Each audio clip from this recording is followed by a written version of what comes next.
Hey friends, Happy New Year! This is Susie with Gemini Connect, and today I'm actually filming on a camera which I previously tried out and returned. But I'm giving it another try, which I'll explain more about in this video, but it is the DJI Osmo Action 3. I have a new version of it, and so I'm going to test it out and see if this is a camera that is still worth keeping. So come along with me. So in case you're new here, let me give you a little recap of my whole saga with this camera. So I first talked about the Action 3 on release day because it was announced on the same day as the GoPro Hero 11 Black, which has never happened before because those are two cameras that are essentially competing with each other. And so I talked about the Action 3 because I was more excited about it than the GoPro, because in my opinion, the Action 3, it wasn't really emphasizing resolution or super high frame rates or anything like that.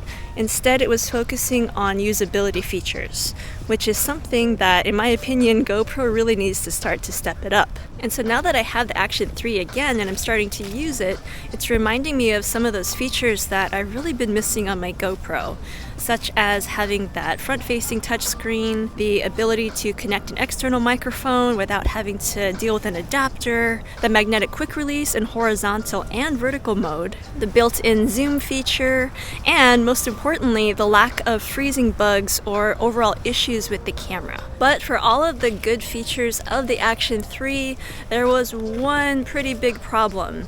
And so I did a second video following up on the Action 3 stating why I returned it, and the big reason was the focus issue. And so it just had a soft focus whenever I was filming, even when the camera was further than the minimum focusing distance. And so I have a whole unedited vlog showing that issue, and a lot of you all pointed it out as well. And so since then though, I actually purchased the initial Action 3 the day it was announced. So I got one of the first batches of it. And some of you all said that if you bought the Action 3 a little bit later, that the newer batch of cameras actually fixed the focus issue. And the Action 3 has also had several firmware updates coming out. Some of those have addressed the image quality and the clarity. And so right now I'm actually filming in standard D-warp, which is that focal length that removes a lot of that fisheye effect that gives you that kind of GoPro look to your videos, because this was the digital lens that was showing that soft focus issue the most. And so you guys let me know if you're seeing that focus issue or if it looks a lot better on this version of the camera. This camera was probably made in November or December of last year, so it's a slightly more recent batch of cameras. And this is actually before any firmware updates. So we're going to do it before the firmware update and after, and you guys let me know if you see a difference in the focus. Alright y'all, moment of truth. So I did the firmware update on the Action 3. It was actually a super smooth process, no problems connecting, no errors.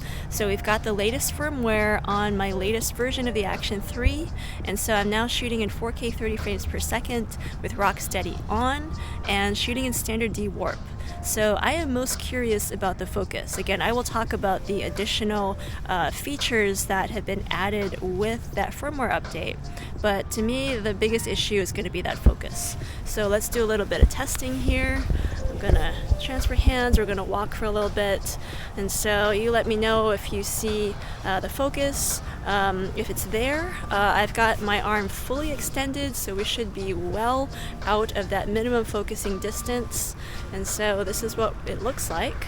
So the first test we're going to do is, again, 4K 30, Rocksteady on, standard D-warp, and after the firmware update, going back to this building to see if the focus is there.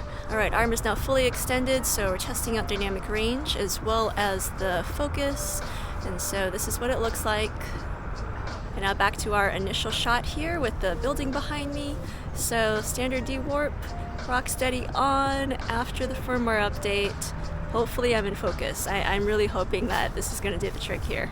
So one thing that the firmware update did add was Rocksteady Plus, which is an enhanced version of Rocksteady. You can actually still shoot in the regular Rocksteady or go over to this Plus version. So right now I've got my arm fully extended, still shooting in that standard D-warp, 4K 30, and this is what it looks like. Hopefully it's not going to affect the focus at all.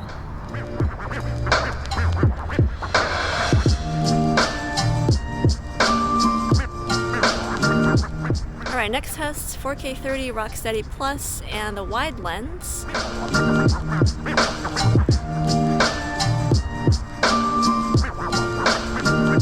4K 30 wide lens Rocksteady is on. It's just regular Rocksteady, not the Plus.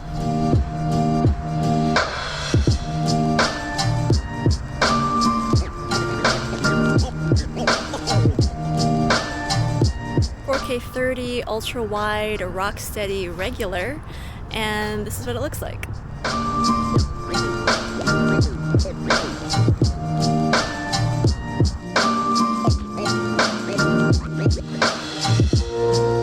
Finally, 4K 30 ultra wide Rocksteady Plus.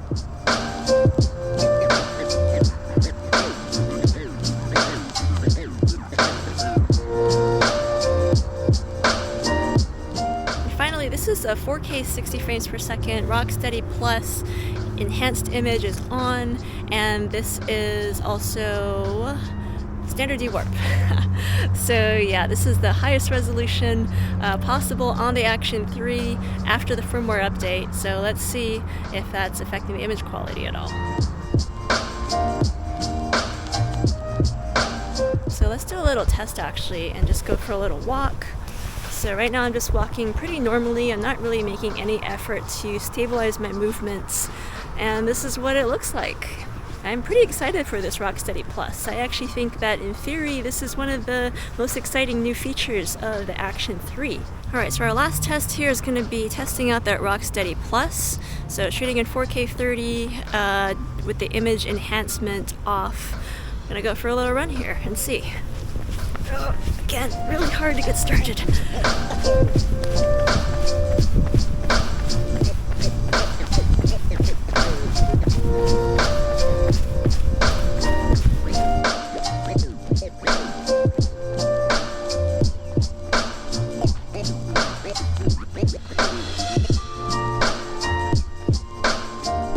So that's my first little test of using my brand new Action 3 unit after the firmware update.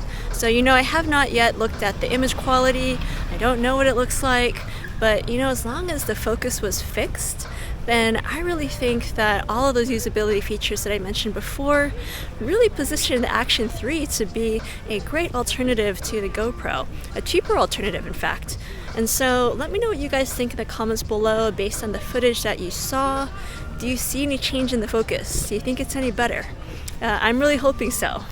But yeah, this is the first of hopefully many videos that I'll be doing about the Action 3. At the very least, I will have a follow-up talking more in depth about those new features that we got with the firmware update. But let me know what you guys think in the comments below so far, and thanks for watching. I'll see you in the next video.